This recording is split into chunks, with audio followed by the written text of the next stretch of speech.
Hello friends, I am your study mate Sarika Ramola और एक बार फिर से मैं आप सबके लिए लेके आई हूँ करंट अफेयर 2023 में मार्च महीने का करंट अफेयर। फ्रेंड्स, ये बहुत इंपॉर्टेंट करंट अफेयर है इस महीने में और बहुत एग्जाम ओरिएंटेड है। ठीक है, तो आप लोगों से मेरी रिक्वेस्ट है कि वीडियो को पूरा देखिए और साथ ही जो आपकी करंट अफेयर की नोटबुक है उसमें इसे नोट डाउन कर लीजिए, क्योंकि एग्जाम से बहुत सारे क्वेश्चन देखना आप लोग इससे पूछे जाएंगे। चलिए, हम एमसीक्यूज स्टार्ट करने से पहले देख लेते हैं कुछ इंपॉर्टेंट पॉइंट्स को। हालांकि मुझे उम्मीद है एज अ स्टूडेंट आप लोगों ने इसको तैयार कर दिया होगा, लेकिन एक बार हम लोग इसे रिवीजन कर लेते हैं। ठीक है, चलिए, यहाँ पे पहला पॉइंट है कि राजमौली द्वारा निर्देशित फिल्म RR के गाने नाटू नाटू ने बेस्ट ओरिजिनल सॉन्ग कैटेगरी में ऑस्कर जीता है। ठीक है, इसे याद रखेंगे। बेसिकली यहाँ से क्वेश्चन क्या पूछा जाएगा कि जो RR मूवी है इसको निर्देशित किसने किया। चलिए, दूसरा पॉइंट है, वहीं कार्तिका गोंसाल्वेस द्वारा निर्देशित द एलिफेंट विस्परर्स ने best documentary short film category में पुरस्कार जीता है ऑस्कर का। ठीक है, इसको एक चीज और याद रखेंगे आप, बहुत बार एग्जाम में पूछा जाता है कि भारत को पहला ऑस्कर कब मिला था। तो भारत को गांधी मूवी के लिए 1983 में जो गांधी मूवी की बेस्ट कॉस्ट्यूम डिजाइनर थी भानु अथैया। ठीक है, कौन? भानु अथैया, इनको मिला था बेस्ट कॉस्ट्यूम डिजाइनर के लिए ऑस्कर मिला था पहली बार 1983 में। इसी के साथ जो ऑस्कर यानी एकेडमिक पुरस्कार स्टार्ट किए गए वो 1927 में स्टार्ट किए गए और 1929 से इनको देना प्रारंभ किया गया था। इसे भी याद रखेंगे। चलिए, अब पहला क्वेश्चन देख लेते हैं। हाल ही में किस देश ने CO2 का आयात करने और इसे समुद्र के नीचे स्टोर करने वाला दुनिया का पहला देश बन गया है? ठीक है, ये किया है डेनमार्क ने। डेनमार्क ने 2030 तक इस योजना में, जो इसका उद्देश्य होगा इस परियोजना का होगा कि कम से कम ये 8 मिलियन टन CO2 को क्या करेंगे, इसका स्टोरेज कर देंगे। कहाँ? समुद्र के नीचे। ठीक है, 8 मिलियन। इसे याद रखेंगे। किसने किया है ये पूरे विश्व में पहली बार? डेनमार्क ने। नेक्स्ट है, भारत और अन्य किस देश ने 6 से 13 मार्च 2023 में द्विपक्षीय अभ्यास बोल्ड कुरुक्षेत्र का 13वां संस्करण पूरा किया? तो इसका राइट आंसर क्या हो जाएगा? सिंगापुर। यानी भारत और सिंगापुर का जो अभ्यास है वो कौन सा है? बोल्ड कुरुक्षेत्र, और इसको किया गया जोधपुर में। चलिए, नेक्स्ट क्वेश्चन है, हाल ही में सरस्वती सम्मान 2022 के लिए किसे चुना गया? बहुत इंपॉर्टेंट है ये, और इसका राइट आंसर है शिव शंकरी को, और ये है एक तमिल लेखिका। ठीक है, इसे ध्यान रखेंगे, तमिल लेखिका है ये। और यहाँ से रिलेटेड क्वेश्चन पूछे जाते हैं, जैसे कि सरस्वती सम्मान की शुरुआत कब की गई? तो 1991 में इस सम्मान की शुरुआत की गई के बिरला फाउंडेशन द्वारा। ठीक है, इसे भी याद रखेंगे। जो शिव शंकरी लेखिका हैं ये तमिल की हैं और इनकी पुस्तक सूर्यवंशम के लिए इन्हें ये पुरस्कार दिया जाएगा। ठीक है, पहला जो सरस्वती सम्मान दिया गया था वो दिया गया था हरिवंश राय बच्चन को। ठीक है, और आप जानते हैं कौन है ये? अमिताभ बच्चन जी के फादर। ठीक है, तो इसे आप याद रखेंगे। चलिए, नेक्स्ट क्वेश्चन है, हाल ही में केंद्रीय सड़क परिवहन एवं राज्य मंत्री नितिन गडकरी ने कहाँ मेथनॉल से चलने वाली बसों का अनावरण किया है? पहले मैं आपको बता दूं कि जो ये बस चलाई जा रही है मेथनॉल से, इनका एक उद्देश्य है कि किस प्रकार से पोल्यूशन को कम करें। तो ये चलाई गई हैं बेंगलुरु में। चलिए, नेक्स्ट क्वेश्चन देख लेते हैं। चीन के राष्ट्रपति शी जिनपिंग को किस कार्यकाल के लिए चुना गया है? तो इसका राइट आंसर हो जाएगा तीसरे कार्यकाल के लिए इन्हें चुना गया। सबसे पहले इन्हें 2013 में राष्ट्रपति पद के लिए चुना गया और अब तीसरी बार इनका कार्यकाल रहेगा 2028 तक। चीन में ये प्रावधान किया गया था 1982 के अराउंड कि 10 साल से ज्यादा कोई भी राष्ट्रपति नहीं रहेगा, लेकिन जब शी जिनपिंग को तीसरी बार राष्ट्रपति के लिए चुना गया तो इस नियम को दरकिनार कर दिया गया और उन्हें तीसरी बार राष्ट्रपति के लिए चुना गया है। साथ ही अगर आप देखेंगे तो चीन की संसद का नाम कई बार पूछा जाता है एग्जाम में, तो आप नोट डाउन कर लीजिए, चीन की संसद का नाम है नेशनल पीपल्स कांग्रेस। ठीक है, चलिए 7वां क्वेश्चन है, 3 साल की पाबंदियों के बाद किस देश ने पर्यटकों के लिए अपनी सीमाएं खोल दी हैं? तो राइट आंसर हो जाएगा चीन ने। चीन ने कोविड-19 के दौरान ये पर्यटकों के लिए अपनी सीमाएं सील कर दी थी, बंद कर दी थी। अब 3 साल के बाद उसने फिर से टूरिस्ट के लिए ये खोला है। नेक्स्ट इंपॉर्टेंट क्वेश्चन देख लेते हैं, ऐसे क्वेश्चन बहुत पूछे जाते हैं। उपभोक्ता अधिकारों एवं जरूरतों के बारे में वैश्विक जागरूकता बढ़ाने के लिए विश्व उपभोक्ता दिवस कब मनाया जाता है? तो इसका राइट आंसर क्या हो जाएगा? 15 मार्च को। ठीक है, इस बार 2023 में इसकी थीम थी कि विश्व उपभोक्ता दिवस की जो थीम थी वो थी स्वच्छ ऊर्जा की गति से उपभोक्ताओं को सशक्त बनाना। ठीक है, इसी के साथ अगर आप देखेंगे तो मार्च का जो महीना है इसमें बहुत सारे दिवस मनाए जाते हैं और क्वेश्चन यहाँ से बहुत पूछे जाते हैं। तो आप लोगों को क्या करना है, उनको सबको नोट कर देना, एक लिस्ट बना देनी है उसकी। जैसे मैं एग्जांपल दूं आप लोगों को, 8 मार्च आप नोट डाउन कर लीजिए, 14 मार्च कर लीजिए, 8 मार्च अभी हम आगे देखेंगे क्वेश्चन, उसमें मैं आपको बताऊंगी। 14 मार्च को मनाया जाता है विश्व यानी अंतर्राष्ट्रीय गणित दिवस मनाया जाता है, और इसको क्या कहा जाता है? पाई डे भी कहते हैं। किसको? अंतर्राष्ट्रीय गणित दिवस को पाई डे। चलिए नेक्स्ट देख लेते हैं, हाल ही में रेशम उत्पादन के लिए बीमा योजना करने वाला राज्य कौन सा बना है? पूरे देश में पहला राज्य बना है ये। ठीक है, तो इसका राइट आंसर क्या हो जाएगा? उत्तराखंड। उत्तराखंड ने पूरे देश में पहला ऐसा देश है जिसने रेशम कीट बीमा कार्यक्रम प्रारंभ किया है। ठीक है, साथ ही मैं आपको बताऊं कि सबसे ज्यादा जो उत्पादन होता है रेशम का, वो सबसे ज्यादा होता है कर्नाटक में। ठीक है, रेशम का सबसे ज्यादा उत्पादन कहाँ होता है? कर्नाटक में। ऐसे क्वेश्चन भी पूछा जाता है। और रेशम के लिए बीमा योजना प्रारंभ की है उत्तराखंड ने, पूरे देश में पहला राज्य है। चलिए नेक्स्ट क्वेश्चन है, एशिया की पहली महिला लोको पायलट का नाम क्या है जो अब वंदे भारत एक्सप्रेस का संचालन करती है? तो इसका राइट आंसर क्या हो जाएगा? सुरेखा यादव।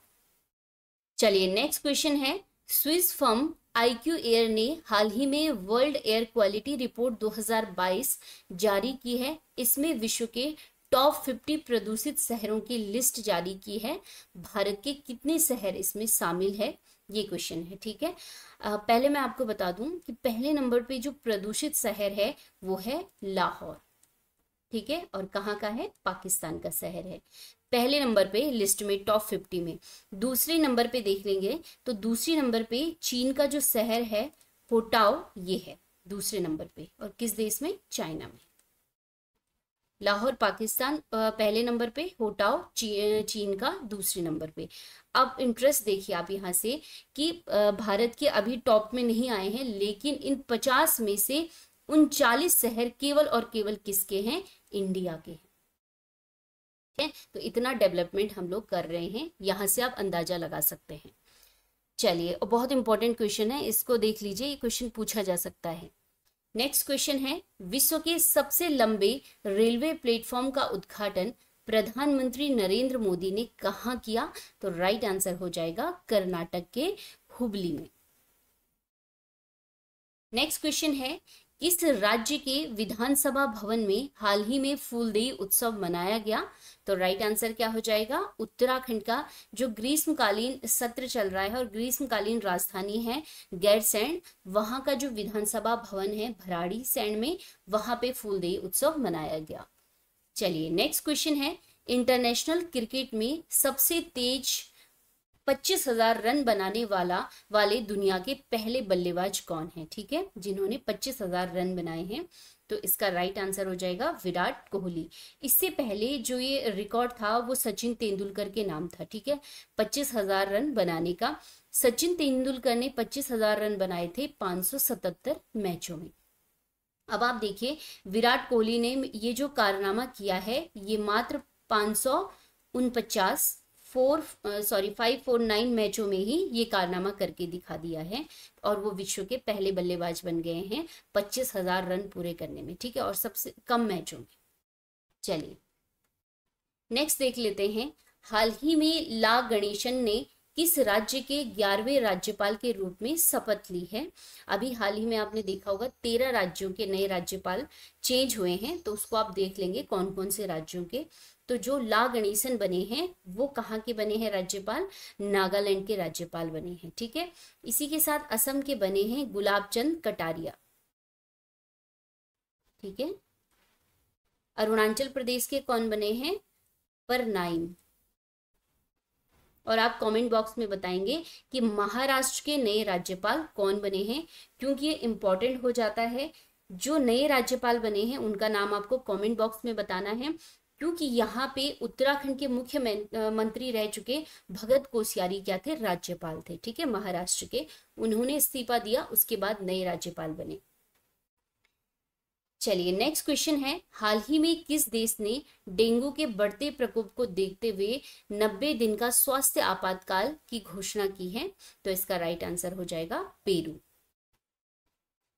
नेक्स्ट क्वेश्चन है, नीति आयोग के नए सीईओ यानी चीफ एग्जीक्यूटिव ऑफिसर कौन बने हैं? तो राइट आंसर क्या हो जाएगा? BVR सुब्रमण्यम बने हैं, ठीक है। नीति आयोग से रिलेटेड मैंने एक अलग सा वीडियो बनाया है, आप प्लेलिस्ट में जाके उसे देख सकते हैं, ठीक है। तो नीति आयोग जो मैंने आपको बता भी रखा है कि योजना आयोग की जगह पे एक नया आयोग भारत में बना है और इसके नए सीईओ बने अभी VVR सुब्रमण्यम, ठीक है। 18वां क्वेश्चन है, हिंद प्रशांत क्षेत्र में चीनी आक्रामक रवैये का मुकाबला करने के लिए अमेरिका व ब्रिटेन के साथ किस देश ने परमाणु संचालित पनडुब्बी को लेकर ऐतिहासिक सौदे की घोषणा की है? तो इसका राइट आंसर क्या हो जाएगा? ऑस्ट्रेलिया। अब इसी से रिलेटेड एक क्वेश्चन और पूछा जा सकता है कि ऑकस यानी AUKUS, इसको क्या नाम दिया गया है? ऑकस। तो ये जो ऑकस गठबंधन है ये किन देशों के बीच में है? तो आप देखिए, ए यानी ऑस्ट्रेलिया, ठीक है, यूके यानी यूनाइटेड किंगडम, यूएस यानी यूनाइटेड स्टेट ऑफ अमेरिका। इन तीनों देशों ने एक गठबंधन बनाया है, किसके खिलाफ? चीनी यानी चीन के खिलाफ, ठीक है, उसका जो रवैया है उसके खिलाफ बनाए हैं और इसके माध्यम से क्या कराएंगे? परमाणु संचालित पनडुब्बी को के लिए इन्होंने एक सौदा किया है। तो उसमें मेन इंपॉर्टेंट क्या है? देशों के नाम की कौन देश इनमें शामिल है और किसके खिलाफ है, ठीक है, ये चीज ध्यान रखेंगे। चलिए 19वां क्वेश्चन है, मार्च 2023 में समीर खाकर का निधन हुआ, वे थे? तो इसका राइट आंसर हो जाएगा अभिनेता, ठीक है, वो अभिनेता थे और 80 के दशक में एक लोकप्रिय धारावाहिक था नुक्कड़, इसमें इन्होंने एक भूमिका निभाई थी बहुत यादगार, खोपड़ी की, ठीक है। तो इसे ध्यान रखेंगे, समीर खाकर क्या थे? अभिनेता थे। चलिए 20वां क्वेश्चन है, हाल ही में भराड़ीसैंण में धामी सरकार ने बजट पेश किया, इस बजट में कितने करोड़ मुख्यमंत्री पलायन रोकथाम योजना के लिए दिए जाने की घोषणा की है? तो इसका राइट आंसर क्या हो जाएगा? 25 करोड़। अभी पिछली वाली वीडियोस में मैंने आपको बताया था नंदा गौरा योजना, तो जो नंदा गौरा योजना है इसके लिए 282 करोड़ रुपए की घोषणा की गई है, ठीक है, इस योजना के लिए। तो ऐसे ही कुछ और योजनाएं भी हैं जो इम्पोर्टेंट हैं, उनके लिए कितने रुपए की घोषणा हुई है, कितने करोड़ की, वो आप सब लोग लिख लेंगे, क्योंकि उत्तराखंड में ऐसे क्वेश्चन बहुत पूछे जाते हैं। चलिए 21वां क्वेश्चन है, तीसरे एक्सरसाइज समुद्री ड्रैगन 2023 का आयोजन किसके द्वारा किया गया? तो राइट आंसर हो जाएगा अमेरिका द्वारा, और अमेरिका की नेवी ने किया है ये, ठीक है, ये अभ्यास। चलिए 22वां क्वेश्चन है, हाल ही में किस देश ने औपचारिक रूप से मैकमोहन रेखा को मान्यता दी है? आप देखिए, जो मैकमोहन रेखा है वो किसके बीच है? इंडिया और चाइना के बीच में है। और अमेरिका, इसका आंसर क्या हो जाएगा? अमेरिका। अमेरिका की जो सीनेट है, सीनेट यानी उच्च सदन को बोलते हैं सीनेट अमेरिका में, ठीक है, अमेरिका की सीनेट ने एक प्रस्ताव पारित किया है और उसने जो मैकमोहन रेखा है उसको सही ठहराया है और कहा है कि अरुणाचल प्रदेश भारत का एक अभिन्न अंग है।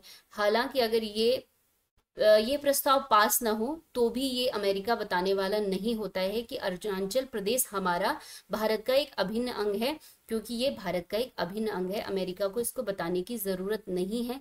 लेकिन अंतर्राष्ट्रीय रिलेशनशिप में ये होता है कि समर्थन में अगर और देश भी हों तो जब कभी ऐसे सिचुएशन में युद्ध होते हैं तो वो देश क्या करते हैं, साथ देते हैं, बस इसीलिए। ठीक है, चलिए, यानी कुल मिला के ये जो फैसला है भारत के पक्ष में। चलिए 23वां क्वेश्चन है, हरियाणा में आयोजित अखिल भारतीय वन खेल प्रतियोगिता 2023 में ओवरऑल चैंपियन कौन बना? तो इसका राइट आंसर हो जाएगा छत्तीसगढ़ बना। यहाँ से एक इंपॉर्टेंट क्वेश्चन बन जाता है, हरियाणा जो है इसने तीसरी बार क्या करे हैं, अखिल भारतीय वन गेम की जो प्रतियोगिता है वो करवाई है। इसी के साथ ये देश का पहला राज्य बन गया है जिसने 3 बार एक गेम करवाए हैं। ठीक है, चलिए नेक्स्ट क्वेश्चन है, आरबीआई ने कितने देशों के साथ रुपए में कारोबार करने की अनुमति दी है? तो इसका राइट आंसर क्या हो जाएगा, 18 देशों के साथ। ठीक है, तो आप वो लिस्ट देख सकते हैं कि 18 देश इसमें से कौन कौन से हैं। चलिए नेक्स्ट क्वेश्चन है, फीफा अध्यक्ष कौन है जिन्हें एक और कार्यकाल के लिए चुना गया है? तो इसका राइट आंसर क्या हो जाएगा, जियानी इन्फैंटिनो। ठीक है, इनको चुना गया है दूसरे कार्यकाल के लिए। पहली बार इनको 2016 में फीफा अध्यक्ष बनाया गया और अब इनका दूसरी बार जो कार्यकाल रहेगा वो 2027 तक रहेगा। ठीक है, और आप लोग कमेंट बॉक्स में बताएंगे मुझे कि फीफा की फुल फॉर्म क्या होती है, क्योंकि कई बार ये एग्जाम में पूछी जाती है। ठीक है, चलिए अब लास्ट में देख लेते हैं कि इस बार जो अंतर्राष्ट्रीय महिला दिवस था उसकी थीम क्या थी 2023 की। ठीक है, अंतर्राष्ट्रीय महिला दिवस मनाया जाता है 8 मार्च को। ठीक है, हर साल कब मनाया जाता है, 8 मार्च को मनाया जाता है अंतर्राष्ट्रीय महिला दिवस। 2023 में इसकी थीम थी digital all innovation and technology for gender equality. इसे याद रखेंगे आप लोग, इसीलिए मैंने आपको ये बताया है। साथ ही हम बात करेंगे अंतर्राष्ट्रीय महिला दिवस की, तो 1975 से यूएनओ ने इसको क्या दी थी, मान्यता दी थी कि ये मनाया जाएगा 8 मार्च से। ठीक है, 8 मार्च को मनाया जाएगा। तो ये थे हमारे इस महीने के मोस्ट इम्पॉर्टेंट करंट अफेयर। और अगर आपको वीडियो पसंद आया हो तो प्लीज़ इसे लाइक जरूर कीजिएगा। मिलते हैं हम नेक्स्ट वीडियो में, तब तक के लिए धन्यवाद।